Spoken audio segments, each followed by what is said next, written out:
PingSunday has the special permission of Coach Chen Kangning. Please don't upload the video without the permission of Coach Chen and PingSunday. What is this?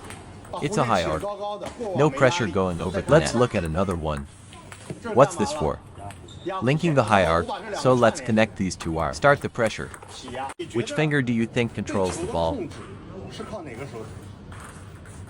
Mainly the index finger, the thumb and these three fingers below it. Actually, it's all about controlled strength. Understand, the true control of the racket comes from the index finger. Think about it.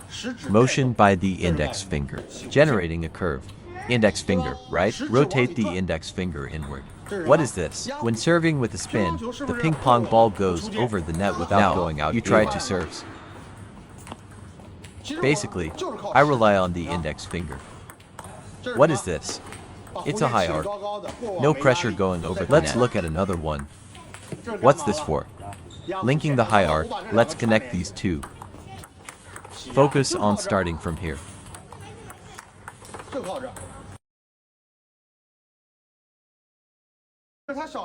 He excels at these half-chance shots. He struggles to hit consistently, though. Let me tell you all, when you consciously practice, you might not improve. Why can't you capitalize on half-chance shots like this? Even if you want to practice, don't practice like that. It's all because of everyone focuses on speed and depth.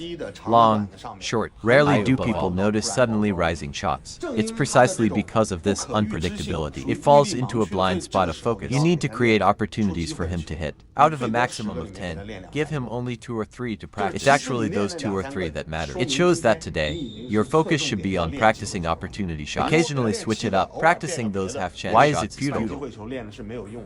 Because he's prepared. Essentially, he's prepared. Only prepared opportunity shots. Unprepared opportunity shots are traps.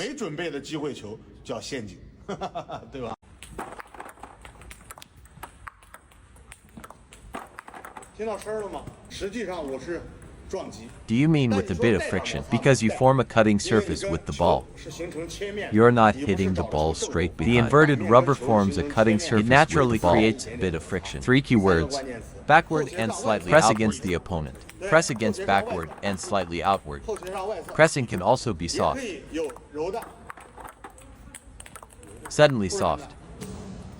Just a bit more uniform speed.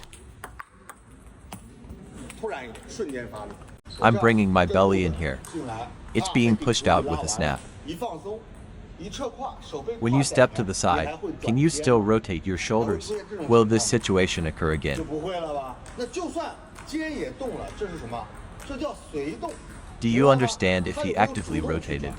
No, look here. Your shoulder moved, right? But did you actively exert effort? No, right? To make your transition quick, you must use your core to drive your hand. Your transition needs to be fast. If you lead with your shoulder, the transition will be slow. One side is your belly, the other side is your arm. Bring your belly in. Stepping to the side is very good.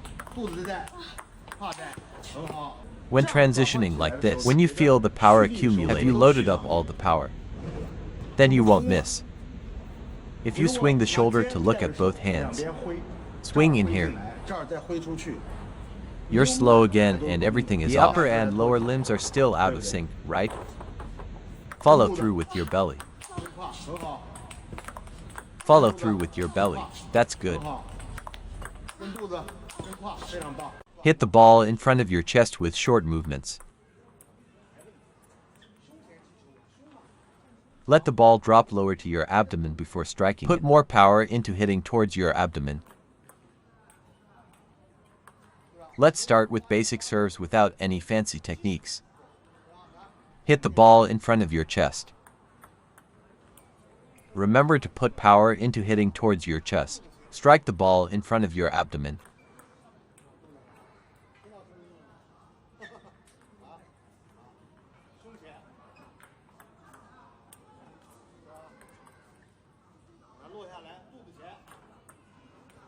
After lifting it up, when smoothly turning your body inward, the index finger also moves with the racket. The blade head rotates inward. You found the feeling. Beautiful upward pressure. Lift it up and then rotate it inward.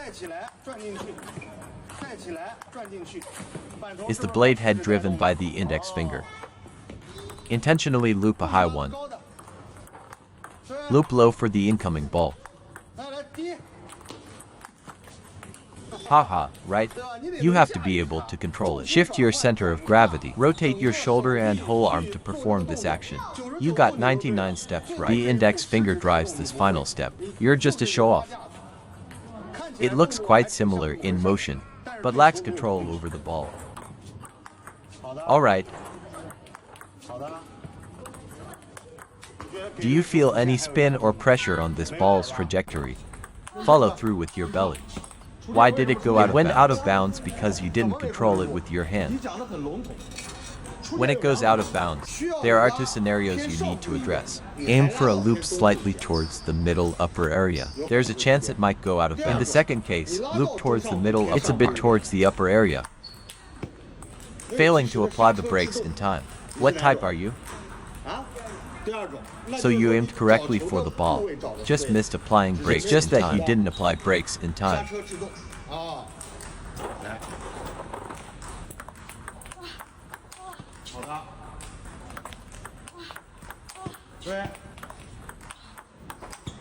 Oh, you flicked it out. Can you feel the difference clearly? Engage your arm and hand muscles to apply force with your arm to stop. Use your hand strength to stop. What's the second step? Contract your belly and stop your hands. After the rotation, you should stop. Step forward and then stop. Contract your belly sharply. Try stopping your hand now. Your belly contracts and the hand stops.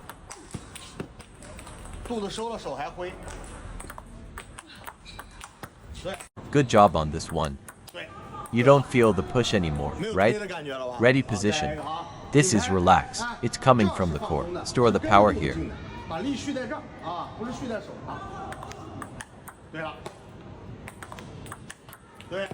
Nice shot. Are you applying outward force while turning here? This isn't applying force.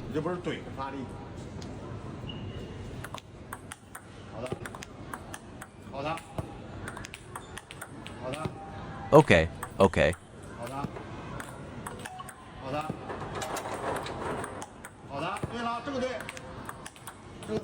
Read more about table tennis on my blog, PingSunday.com. Get free ebook and coaching advices.